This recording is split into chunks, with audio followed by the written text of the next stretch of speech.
नमस्कार दोस्तों, आज के इस वीडियो में फिर से आपका स्वागत है। फ्रेंड्स, आज के इस वीडियो के अंदर हम सीखेंगे कि इंटर स्टेट सेल्स क्या होता है और टेली प्राइम के अंदर इंटर स्टेट सेल्स की एंट्री कैसे की जाती है। और इसी के साथ में हम सीखेंगे कि इंटर स्टेट सेल्स कितने प्रकार के होते हैं। सब कुछ हम इस एक ही वीडियो के अंदर कवर अप करने वाले हैं। तो आपसे छोटी सी रिक्वेस्ट है कि आप इस वीडियो को एंड तक जरूर से देखना। तो बिना टाइम वेस्ट किए हुए फ्रेंड, इस वीडियो को हम आगे बढ़ाते हैं। तो सबसे पहले फ्रेंड हम क्या करेंगे, यहाँ पे जो टेली प्राइम सॉफ्टवेयर है इसको ओपन कर लेंगे। ओपन करने के लिए मैं इसके ऊपर डबल क्लिक करूंगा। जैसे ही मैं टेली प्राइम सॉफ्टवेयर के ऊपर डबल क्लिक करूंगा तो ये थोड़ा सा लोडिंग लेगा और लोडिंग लेने के कुछ समय बाद में हमारे सामने कुछ ऐसा इंटरफेस देखने को मिल जाएगा। तो हमें यहाँ पे क्या करना है, जो कंटिन्यू इन एजुकेशनल मोड है, सिंपली इस वाले मोड को सिलेक्ट करके इंटर वाले बटन के ऊपर हमें क्लिक कर देना है। तो यहाँ पे टेली का जो होम पेज है यानी कि गेटवे ऑफ टेली, वो हमारे सामने कुछ इस तरीके से ओपन हो जाएगा और हमारे सामने कुछ ऐसा इंटरफेस देखने को मिल जाएगा। जैसा कि मैंने आपको बताया कि आज के इस वीडियो के अंदर हम इंटर स्टेट सेल्स के बारे में कंप्लीट जानकारी जानने वाले हैं। तो सबसे पहले फ्रेंड मैं आपको बताऊंगा कि इंटर स्टेट सेल्स क्या होता है। जब हम अपने प्रदेश की सीमाओं से बाहर जाकर किसी दूसरे प्रदेश के व्यापारी को माल बेचते हैं तो वह इंटर स्टेट सेल्स कहलाता है। जैसे कि फ्रेंड मैं आपको एक एग्जांपल दे देता हूं। मान लो कि हम राजस्थान में जयपुर के व्यापारी है और हमने उत्तर प्रदेश में कानपुर के व्यापारी को माल बेचा है। मतलब कि अपने जो प्रदेश है उस प्रदेश की सीमा के बाहर जाकर हमने माल बेचा है, यानी कि दूसरे प्रदेश में जाकर माल बेचा है। तो उसको हम क्या बोलते हैं, इंटर स्टेट सेल्स। तो ये क्लियर हो गया कि इंटर स्टेट सेल्स क्या होता है। अब मैं आपको बताऊंगा कि इंटर स्टेट सेल्स की एंट्री टेली प्राइम के अंदर कैसे की जाती है। तो आज की हमारी एंट्री क्या है फ्रेंड, हम राजस्थान में जयपुर के व्यापारी है और आज हम उत्तर प्रदेश के कानपुर के रहने वाले व्यापारी मिस्टर राहुल ट्रेडर को 15 लैपटॉप 10,000 रुपये प्रति लैपटॉप के हिसाब से बेचेंगे। तो इसके लिए हम क्या करेंगे, सबसे पहले हम वाउचर के अंदर यहाँ पे आएंगे।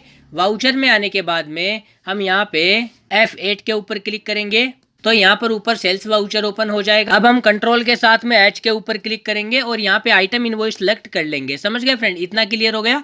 अब यहाँ पे सबसे पहले पूछा जा रहा है पार्टी अकाउंट नेम। देखो फ्रेंड, अगर हम कैश में माल बेचना चाहते हैं तो यहाँ पे कैश कर देंगे और अगर हम किसी को उधार में माल बेच रहे हैं तो उस पार्टी का यहाँ पे हमें नाम डालना पड़ेगा। तो यहाँ पे पूछा जा रहा है पार्टी अकाउंट नेम, तो हमें यहाँ पे लेजर बनाना पड़ेगा क्योंकि लेजर बनाया हुआ नहीं है। तो सबसे पहले हम क्रिएट वाले ऑप्शन के अंदर जाएंगे और यहाँ पे पार्टी का लेजर बनाएंगे। किस पार्टी को हम माल बेच रहे हैं, मिस्टर राहुल ट्रेडर को। समझ गए, तो यहाँ पे हम बना लेंगे राहुल ट्रेडर के नाम से लेजर। तो यहाँ पे राहुल ट्रेडर, जो अंडर ग्रुप है वो हम यहाँ पे कर देंगे सन्ड्री डेबिटर। इंटर के ऊपर मैं यहाँ पे क्लिक कर दूंगा। Maintain balance bill bye bill, इस वाले ऑप्शन को यहाँ पे यस रहने देंगे। इंटर वाले ऑप्शन के ऊपर वापस से क्लिक करेंगे और यहाँ पे इस वाले ऑप्शन को खाली छोड़ देंगे। इंटर के ऊपर क्लिक करेंगे। यहाँ पे पूछी जा रही है मेलिंग डिटेल्स, तो सबसे पहले यहाँ पे नाम के अंदर राहुल ट्रेडर्स आ गया। इंटर के ऊपर मैं यहाँ पे क्लिक कर दूंगा। जिस भी पार्टी का हम यहाँ पे लेजर बना रहे हैं उस पार्टी का हमें यहाँ पे एड्रेस डालना पड़ेगा। जैसे कि मैं फटाफट यहाँ पे एड्रेस डाल देता हूँ। तो मैंने यहाँ पे एड्रेस डाल दिया। इंटर के ऊपर अब मैं यहाँ पे क्लिक कर दूंगा और यहाँ पे स्टेट के अंदर हमें यहाँ पे राजस्थान नहीं करना है क्योंकि उत्तर प्रदेश के कानपुर के व्यापारी को माल बेचा जा रहा है। तो यहाँ पर हम कर देंगे उत्तर प्रदेश। स्टेट के अंदर उत्तर प्रदेश आ गया। यहाँ पे कंट्री के अंदर इंडिया यहाँ पे है ऑलरेडी सेलेक्टेड। अब यहाँ पे पिन कोड पूछा जा रहा है तो हमें यहाँ पे पिन कोड डाल देना है। यहाँ पे मैंने पिन कोड डाल दिया। इंटर के ऊपर मैं यहाँ पे क्लिक करूंगा। यहाँ पे हमें पार्टी का मोबाइल नंबर डाल देना है। जैसे कि लाइक मैं यहाँ पे डाल देता हूँ 0123456789। ये मैंने यहाँ पे बताने के लिए एक मोबाइल नंबर यहाँ पे डाल दिया। इंटर के ऊपर मैं यहाँ पे क्लिक कर दूंगा। इस वाले ऑप्शन को यहाँ पे देखो प्रोवाइड कॉन्टैक्ट डिटेल्स, इस वाले ऑप्शन को हमें यहाँ पे यस करना है। अगर ये ऑप्शन आपको देखने को ना मिले तो आपको F12 के ऊपर क्लिक करना है और यहाँ पे हमें एक ऑप्शन देखने को मिलेगा प्रोवाइड कॉन्टैक्ट डिटेल्स, इस वाले ऑप्शन को हमें यहाँ पे यस कर देना है। फिर कंट्रोल के साथ में A के ऊपर क्लिक करके इसको यहाँ पे सेव कर देना है। तो हमें यहाँ पे ये ऑप्शन देखने को मिल जाएगा। समझ गए फ्रेंड, प्रोवाइड कॉन्टैक्ट डिटेल्स का ऑप्शन हमें यहाँ पे शो करने लग जाएगा। तो अब हमें यहाँ पे क्या करना है, इस ऑप्शन को हमें यहाँ पे यस कर देना है और यहाँ पे देखो फ्रेंड, यहाँ पे कॉन्टैक्ट डिटेल्स हमें सारी की सारी डाल देनी है। सबसे पहले यहाँ पे हमें डालना है, देखो कॉन्टैक्ट पर्सन, यानी कि उस व्यक्ति का नाम डाल देना है जिसकी हम कॉन्टैक्ट डिटेल्स यहाँ पे फिल करने वाले हैं। समझ गए, तो मैं यहाँ पे डाल देता हूँ राहुल। समझ गए। इंटर के ऊपर मैं यहाँ पे क्लिक कर दूंगा, यहाँ पे मोबाइल नंबर डाल दूंगा 0123456789। ये आपको केवल दिखाने के लिए है फ्रेंड, समझ गए। यहाँ पे मोबाइल नंबर आपको डाल देना है। इंटर के ऊपर हम यहाँ पे क्लिक करेंगे, यहाँ पे हमें इस व्यक्ति की यानी कि राहुल ट्रेडर की यहाँ पे ईमेल आईडी डाल देनी है। तो मैं फटाफट यहाँ पे ईमेल आईडी डाल देता हूँ। ईमेल आईडी मैंने यहाँ पे डाल दी। इंटर के ऊपर मैं यहाँ पे क्लिक करूंगा और इसको यहाँ पे सेव कर दूंगा। सेव हो गया। अब यहाँ पे वापस से इंटर के ऊपर हम क्लिक करेंगे। यहाँ पे देखो फ्रेंड, रजिस्ट्रेशन टाइप, अगर ये रेगुलर डीलर है राहुल ट्रेडर तो यहाँ पे रेगुलर कर देना है। अगर ये कंज्यूमर है तो यहाँ पे कंज्यूमर कर देना है। अगर ये अनरजिस्टर्ड डीलर है तो यहाँ पे अनरजिस्टर्ड डीलर कर देना है। अगर ये कंपोजिशन डीलर है तो हम यहाँ पे कंपोजिशन डीलर भी कर सकते हैं। फिलहाल देखो, राहुल को जिसको हम माल बेच रहे हैं, उत्तर प्रदेश कानपुर का रहने वाला, तो यहाँ पर ये रेगुलर डीलर है, समझ गए। तो इसको हम यहाँ पे रेगुलर कर देंगे। यहाँ पे GSTIN UIN हमें यहाँ पे GST नंबर डाल देना है। तो मैं फटाफट यहाँ पे GST नंबर डाल देता हूँ। ये मैंने यहाँ पे GST नंबर डाल दिया। अब मैं वापस से इंटर के ऊपर यहाँ पे क्लिक कर दूंगा। यहाँ पे पूछा जा रहा है सेट अल्टर GST डिटेल्स, तो इस ऑप्शन को मैं यहाँ पे बाय डिफॉल्ट नो ही रहने दूंगा।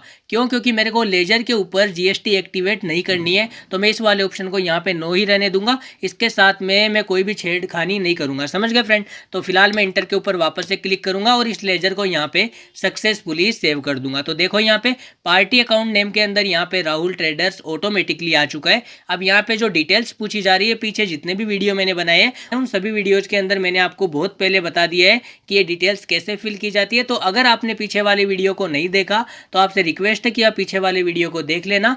लिंक डिस्क्रिप्शन बॉक्स में पूरी प्लेलिस्ट का, समझ गए। वहां पे आप जाके उन वीडियोज को बड़ी ही आसानी से देख सकते हो, समझ गए। फिलहाल मैं इंटर के ऊपर यहाँ पे क्लिक कर दूंगा।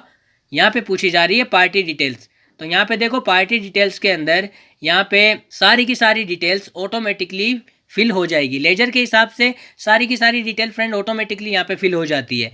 एक बार आप बिल से वापस से मैच कर लेना कि यहाँ पे कुछ मिस्टेक तो नहीं हुई है, समझ गए। क्लियर हो गया फ्रेंड। अब मैं फिलहाल यहाँ पे इंटर के ऊपर क्लिक करता चला जाऊँगा। यहाँ पे सेल्स का लेजर बनाने के लिए मेरे को बोला जा रहा है, तो मैं क्रिएट वाले ऑप्शन के अंदर जाऊँगा और यहाँ पे सेल्स का लेजर बनाऊंगा, जिसका अंडर ग्रुप में यहाँ पे सेल्स अकाउंट यहाँ पे डाल दूंगा। और यहाँ पे टाइप ऑफ लेजर के अंदर मैं यहाँ पे नॉट एप्लीकेबल कर दूंगा, राइट। और यहाँ पे इस GST एप्लीकेबल के अंदर एप्लीकेबल कर देंगे। इंटर के ऊपर मैं क्लिक करूंगा। सेट अल्टर GST डिटेल्स, इसको मैं यहाँ पे नो रहने दूंगा। वापस से इंटर प्रेस करूंगा और यहाँ पे टाइप ऑफ सप्लाई के अंदर मैं यहाँ पे गुड्स कर दूंगा। इतना क्लियर हो गया फ्रेंड। अब हम क्या करेंगे, इंटर के ऊपर क्लिक करके इस लेजर को भी यहाँ पे सेव कर देंगे। लेजर यहाँ पे सक्सेसफुली सेव हो चुके हैं, दोनों लेजर यहाँ पे बन गए ना फ्रेंड। अब यहाँ पे नेम ऑफ आइटम पूछा जा रहा है कि हम राहुल ट्रेडर को क्या बेच रहे हैं, समझ गए। तो हम यहाँ पे लैपटॉप सेल कर रहे हैं, तो यहाँ पे स्पेस वाले बटन के ऊपर मैं क्लिक करूंगा। क्रिएट के अंदर मैं जाऊंगा और यहाँ पे स्टॉक आइटम रेडी करूंगा। जैसे कि लाइक मेरे को यहाँ पे सेल करना है लैपटॉप, तो मैं यहाँ पे लैपटॉप्स कर दूंगा। इंटर यहाँ पे प्राइमरी रहने दूंगा और यहाँ पे यूनिट सेट करेंगे। यहाँ पे NOS कर दूंगा। इंटर यहाँ पे हम कर देंगे नंबर्स। इंटर के ऊपर वापस से क्लिक करूंगा, यहाँ पे NOS कर दूंगा, यानी कि नोज या नंबर्स यहाँ पे हो चुका है। कंट्रोल के साथ में आप एक के ऊपर प्रेस करोगे तो ये ऑटोमेटिकली सेव हो जाएगा, समझ गए।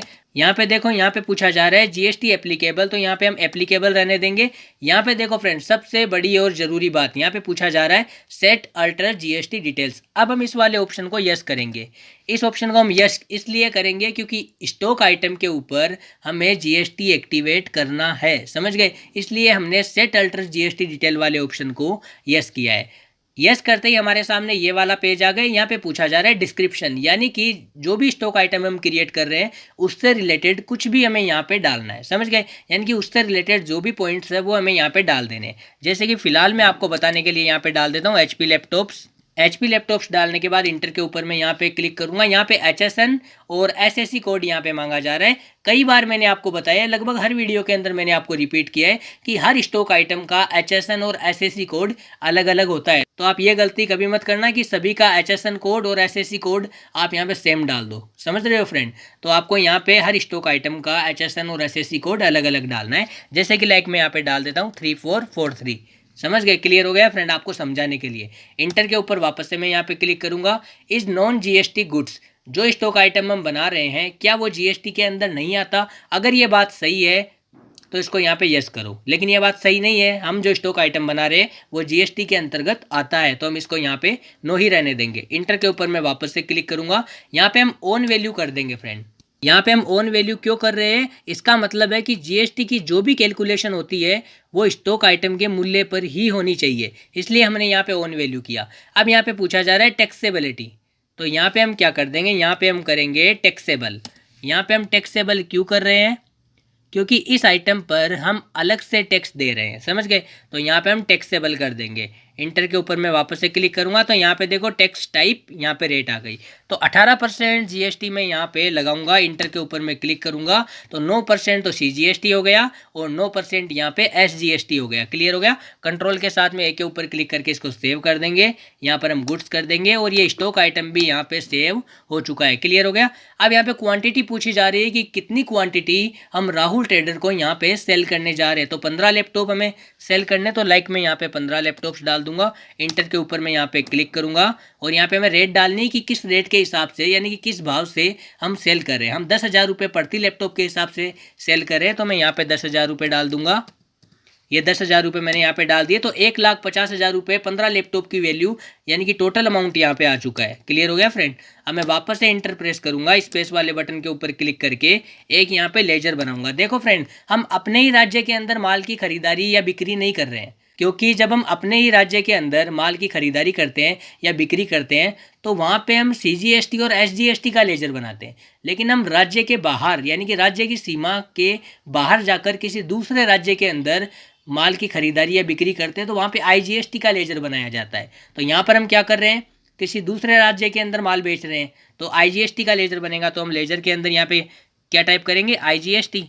इंटर के ऊपर मैं यहाँ पे क्लिक करूँगा, यहाँ पे अंडर ये किसके अंदर चला जाएगा, ड्यूटीज़ एंड टैक्सेस के अंदर, और यहाँ पे जीएसटी कर देंगे क्योंकि हम टैक्स का लेजर बना रहे हैं। और यहाँ पे जो आईजीएसटी का लेजर हम बना रहे हैं ये कौन सी टाइप का टैक्स है, ये है इंटीग्रेटेड टैक्स। तो यहाँ पे हम इंटीग्रेटेड टैक्स कर देंगे। इंटर के ऊपर मैं यहाँ पे क्लिक कर दूंगा और इस लेजर को भी यहाँ पे सेव कर दूंगा। तो यहाँ पे देखो 1,50,000 का 18% यानी कि 27,000 रुपये यहाँ पे आईजीएसटी कट चुका है। समझ गए फ्रेंड। इंटर के ऊपर मैं क्लिक करूँगा। अब यहाँ पे जो वैल्यू है वो क्या रह गई फ्रेंड, आप यहाँ पे ये जुड़ने के बाद में देखो क्या वैल्यू यहाँ पे हो गई, 1,77,000 रुपये।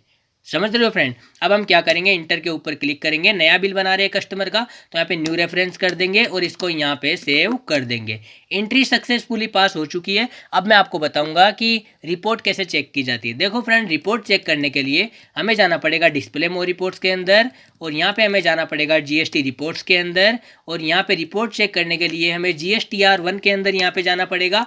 और यहाँ पे देखो, यहाँ पे B2B इनवॉइस के अंदर जाके हम बड़ी आसानी से रिपोर्ट चेक कर सकते हैं। तो फ्रेंड, आशा करता हूँ कि आज का ये जो वीडियो है आपको बहुत ही ज़्यादा पसंद आया होगा। अगर ये वीडियो आपको अच्छा लगा हो तो आपसे छोटी सी रिक्वेस्ट है कि प्लीज़ इस वीडियो को आप लाइक कर दीजिए, और चैनल के ऊपर अभी आप नए हो तो जल्दी से आप हमारे यूट्यूब चैनल को सब्सक्राइब करके साइड में जो बेल आइकन है उसके ऊपर क्लिक कर देना, ताकि जब भी मैं कोई नया वीडियो लेके आऊँ तो उसका नोटिफिकेशन सबसे पहले फ्रेंड आपको मिल सके।